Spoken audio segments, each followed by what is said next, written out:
When it comes to propagating a default route in EIGRP, there's nothing quite as simple as the old default information originate command, but there's nothing real complex here either. We can either inject a static route into EIGRP via route redistribution, or we can indicate a default network with IP default network. That one can be a little bit of an art form sometimes, but we will definitely get it running. But first we're going to tackle creating a default static route and then propagating that. And what we're going to do is create a default route on router 1. We're using the same hub and spoke network as we have throughout the course.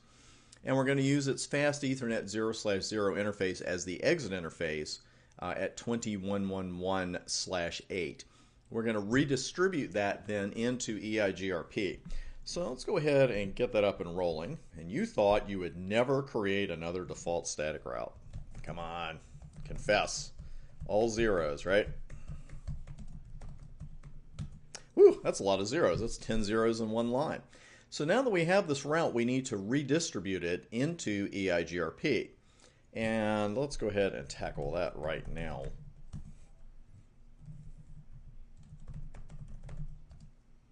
Again, we can take routes we've learned from a dynamic routing protocol, or we could take static routes, we could take connected routes, and here we're going to do redistribute static. And we need to give it a metric. I'm just going to kind of pull one out of my ear here for EIGRP.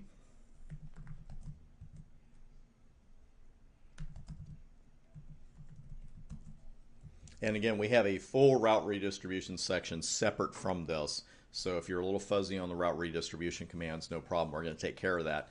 But to illustrate how to do this, we have to do some route redistribution. So let's go ahead and go down to router 2 and see what the result is. And there it is. And again, it's marked as an external route because it was introduced to EIGRP via route redistribution. And it's got the little DEX right next to it, and an asterisk there between the D and the EX. So watch out for that, because we were so used to seeing the asterisk with what kind of route in our CCNA studies. We really only saw it with a static route.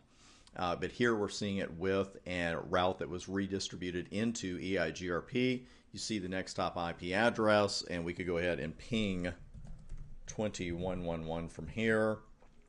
And we're gold. So that's one way to get the job done. We can also indicate a default network with IP default network. So before we do any of that, a little housekeeping first. Always a good idea during a lab. And again, I just used my up arrow to go through the commands, did a Control A to go to the front. And now that command is gone. And that should take care of the route down on router 2.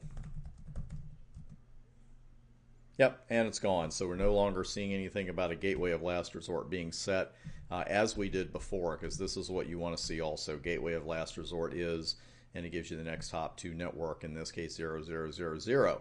So that's one way to do it. That's how to propagate a default route into EIGRP.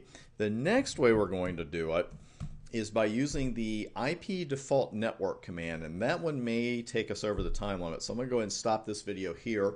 When we start the next one, we'll pick up right here with IP default network.